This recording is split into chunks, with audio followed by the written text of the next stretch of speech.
Hello and welcome to Goa 365 Story Behind the Story.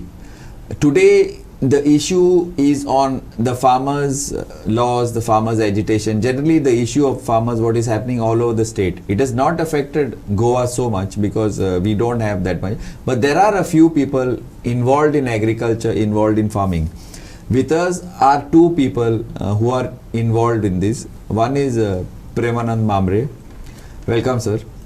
And the other one is Miguel Braganza, who's been involved in this organic farming, and he's been a deputy director of agriculture earlier also. Welcome, Miguel. I would like to start with you, Premanand Bab. Yeah, there is this whole issue of farming, farm laws. People are being getting blockading. There's a lot of meetings are happening. Home Minister. So in Goa we don't know much about it. So could you आमकां सांगूंक शकता कितें exactly issue तो Mhambre Bab? You see, as you just said, these farmers' bill are not affecting the Goan farmers as much, Yeah. as maybe in the last other states, because we neither have an MSP here. We don't have MSP, but we have got fixed price and all fixed by the government. Aye. But one thing that is going to have an effect is, let's see, I am the vice chairman of the Goa State Agricultural Marketing Board. Aye.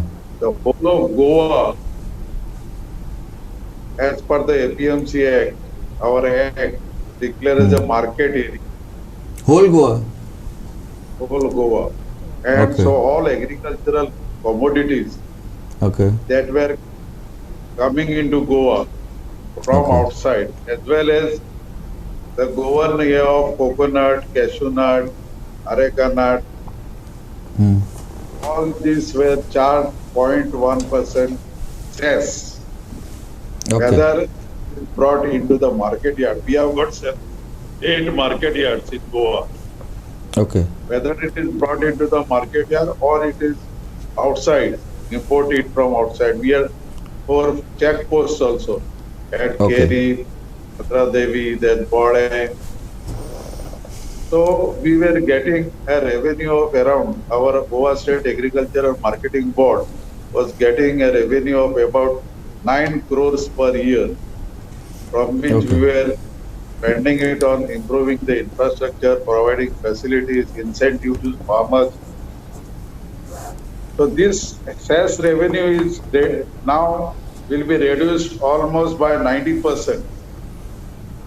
That is the only effect that is there in Goa. Otherwise, Goan farmers were selling their produce and all anywhere they used to get the highest price. Best rate. Either in the yards or outside.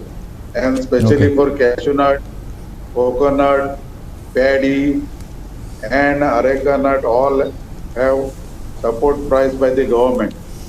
For example, if paddy is purchased at the rate of 12 rupees, the government price is 20 rupees. So 8 rupees were paid to the farmer as subsidy. Similar thing like MSP. Of course, MSP is different. Here it is subsidy. So, and the Goan farmers, so other products, major commodities that were being traded in Goa, this areca nut, cashew nut, coconut, and paddy. Paddy did not have cess. In Goa, there is no cess on paddy. Milk. And most of the items are either brought from various states. So when they entered Goa from the border, they were charged cess. And that was the income of the Goa State Agriculture Marketing Board. So the main thing that we are going to suffer here is the loss of income to the Goa State Agricultural Marketing Board. And consequently, we had also to stop incentives that were given. We are giving incentives to cashew nut, areca nut, and other farmers. That we have stopped. And already stopped? Yeah, already. Means we gave up to 2020. Okay. Because somewhere in June this were implemented. No, those. So Yes. then Correct. for the season 2021, we are No, not no, giving no. those incentives to the farmers. Okay. Okay. And we have asked the government, requested the government to support us because where 80 to 90% of our income is going down. We I will see. have to now compete. Okay. No, see what happens. The new law says only what comes into the yards can be charged cess. So Oh. according to our Goa State Agriculture Marketing Act, whole of Goa was considered as market yard. Okay. So we could charge anywhere in Goa. Okay. Okay. Either on the border or in here, you know. Okay. So Okay. that income is lost. Only what is there within the market yard, there we will get income. This is the major effect that is happening in Goa. Otherwise, in all other things, Goans were selling where they could get higher price. In all That other doesn't matter. It didn't matter. Yeah. It didn't matter to us Okay. anymore. Now we will have to become more competitive in providing a higher price to the farmers. If that is done, then naturally the flow of the air will be in the yards. And that way we have to increase our income. Or the other way is that we have got lot of infrastructure, shops and others.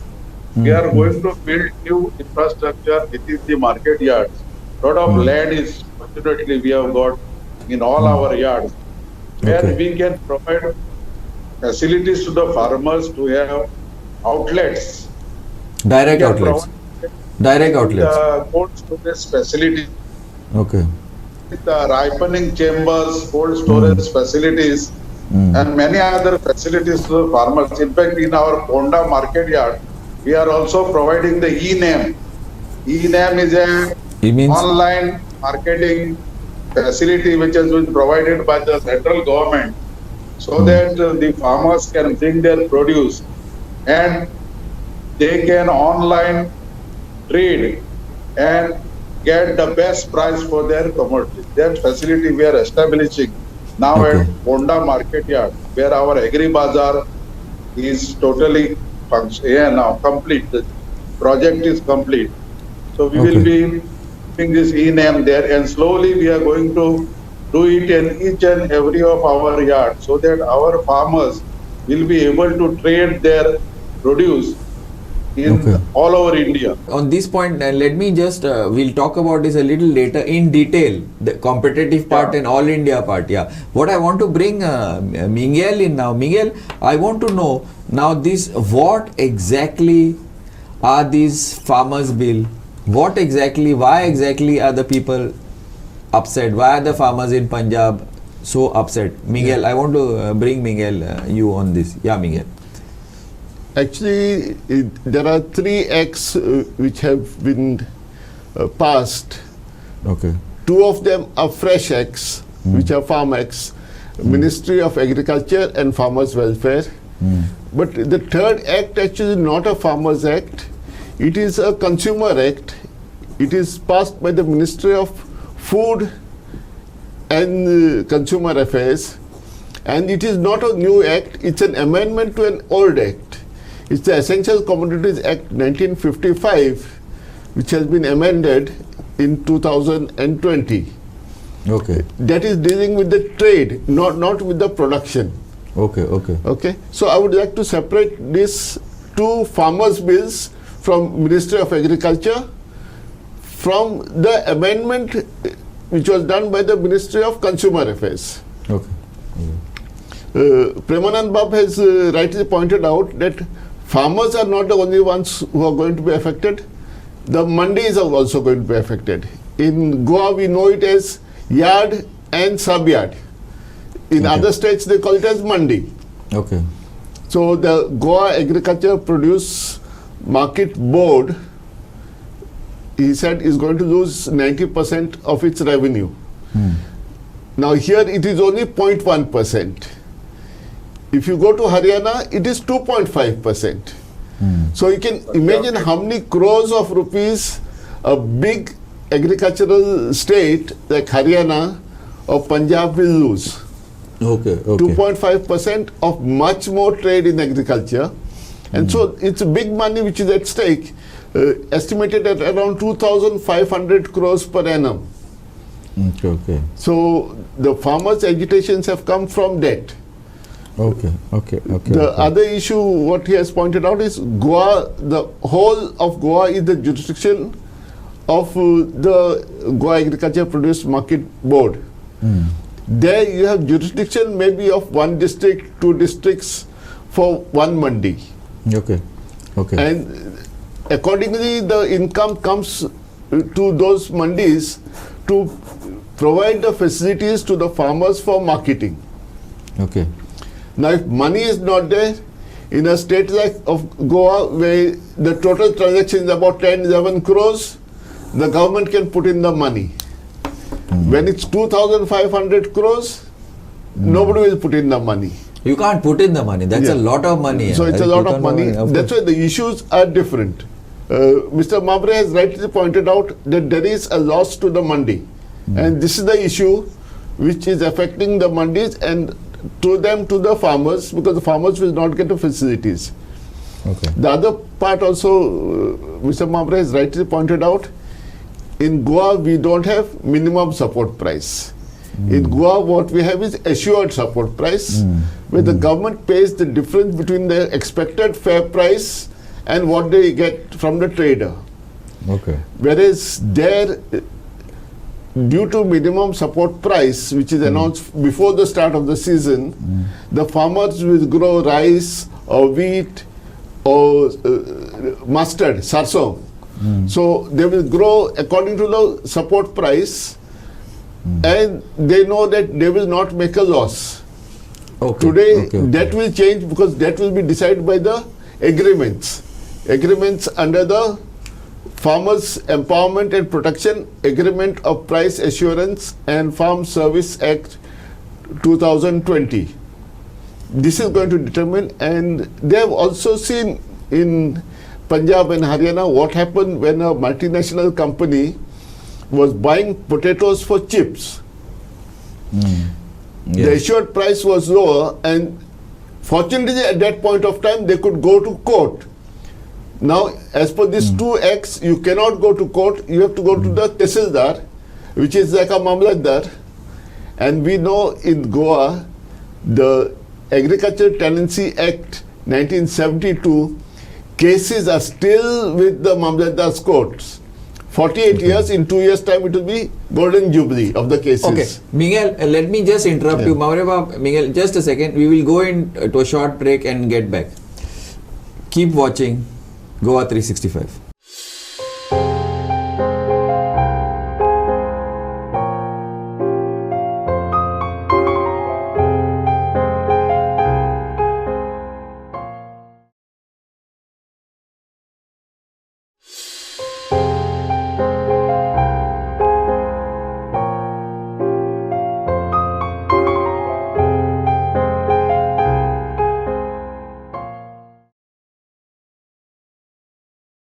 Now, welcome back.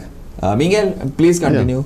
Yeah. So, these cases, the pendency is very long.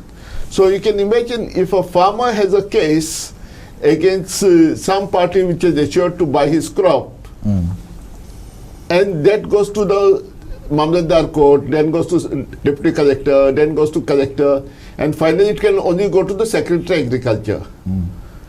If a tenancy case is stuck for 48 years, imagine if a farmer's case is stuck for that many years in Punjab, what will happen to the farmer when that is his only income? So that's why the agitation is severe there, because they know what it means. Okay, Miguel, I'd like to interrupt you here. Mhambre, you wanted to speak on this specific issue. Yeah, go on. Yes, please. See, what happened if you look at the scenario? Then the main agitation are from the wheat and paddy producing states of Punjab and Haryana. This agitation is not only feared by farmers, but also a large number of commission agents and dealers who are likely to lose their income. Like in Punjab, I think as the cess is very high. I think somewhere in the range of 6 to 8% is what I have told. Miguel can correct. But these are the people who are spearheading the agitation. Secondly, the MSP, minimum support price, has become a sort of a what you call as it has become their livelihood in the sense Correct. they have to just take their crop and bring it to the mandi and government buys it at MSP. And what we have seen is that the stocks are lying there. Of course, government has to buy because they have to maintain food security. They have to maintain the distribution through the fair price shops to the BPL families and all. That is there. But what is happening is government has been buying stocks more than what is required. And it's been rotting in the godowns. We've been hearing this, yes. Yeah, the farmers in Punjab have become a big lobby, and therefore you cannot very strong. do away with MSP. Now, this is the crux of the matter. What they hear is that these bills, this sort of MSP that these farmers have got. If you look at the other states of India, and if you look at the smaller farmer probably does not take his ear to the mandi. He must be selling someone at a lower price outside the mandi, who then sells it at MSP in the mandi. So there are a lot of middlemen that are involved. A lot of money, basically. Lot of money. As you know, you can see even tomatoes, for example. The tomatoes we buy at the shops are 30 rupees kilo. And it changes hands through the middleman. And probably the farmer who actually grows these tomatoes may be getting somewhere a very less amount. This is what is happening. And therefore, the farmer should get the best price. That is what is important. All these middlemen are eating the middle income, that is at the cost of the farmer. This should not happen. That is the motto of the government. But government, probably there was some hurry in the matter, and we can't even say that because government has been sending to the state governments since 10-15 years back. They have been approaching the state government to change the APMC Act. They had sent a model APMC Act about 10 years back. And only thing with the COVID pandemic in here, government really pushed this reform, which they wanted to have. See, that is the only, it was pushed through. Because these reforms were long overdue. Get it? So, if the farmers are going to get good price, the farmers need to be convinced that these laws are for their good. But what is coming in the middle is the MSP. Because MSP is the one which is actually driving both the bigger farmers in the states.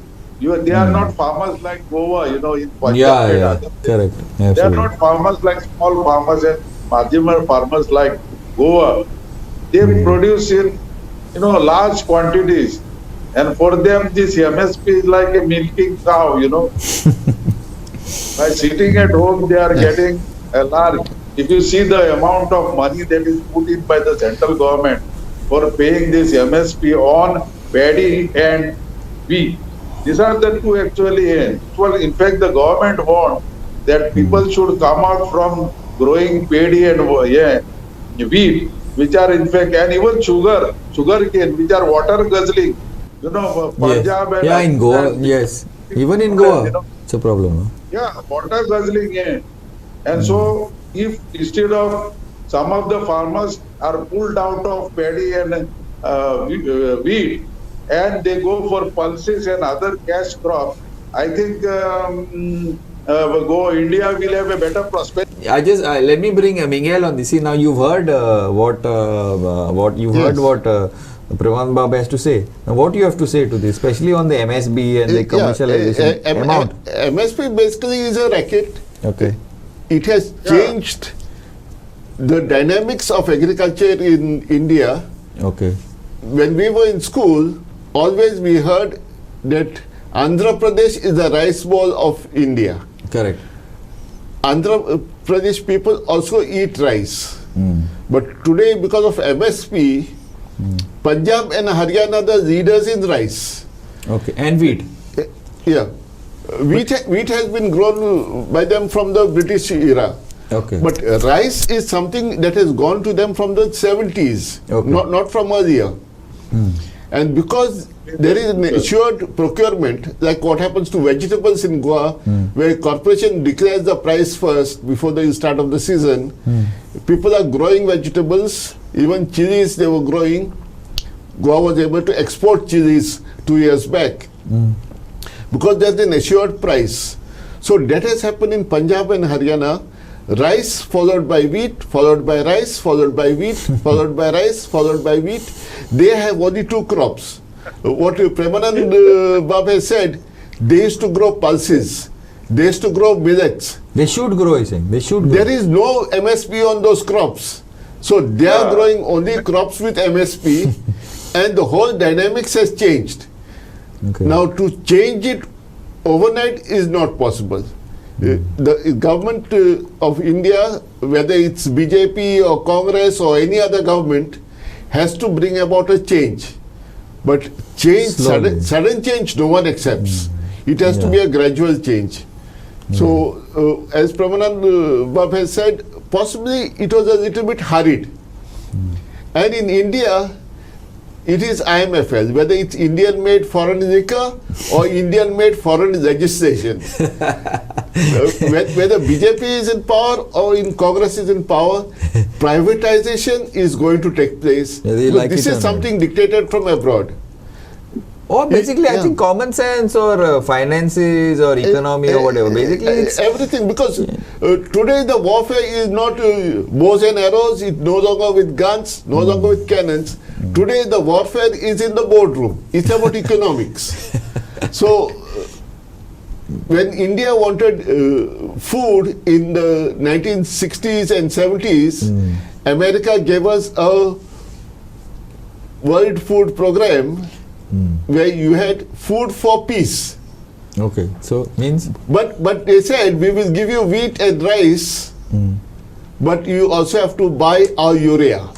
Oh, you have to open up the market to fertilizers, and all the agriculture universities in India were started under the Land Grants Act of USA, 1964 to 1971. If you look at ICR's record, you'll find that all the ICR universities and the Ministry of Agriculture were started there. They were to promote fertilizer use in India. The Green Revolution is all American supported thing, and we had to buy their machinery or we had to buy their fertilizers. Okay. So that was the thing. Recently, when we got to export mangoes to America, they said you buy a Harley Davidson, open your market. So whether it's Congress party or BJP, doesn't matter. You want support today in China, they say you buy a armament, buy a Jaguars, buy something. So that is going to happen. Many people say this party is doing, that party is doing. It is like casinos in the Mandovi. So many governments came, even Congress government came in between, but the casino boats did not move out. So I think Premanand Baba wants to say something. I think Premanand Baba wants to come in. Premanand Baba, please.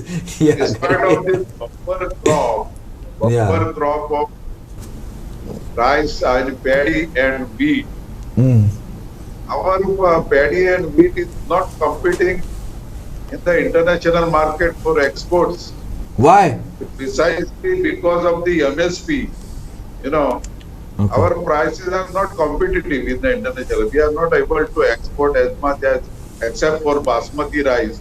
We could even export this paddy and wheat. I think I am right, Mr. Miguel. Mr. Braganza can throw more light on this heavy production. We could have exported if this MSP was not there. The price is too high.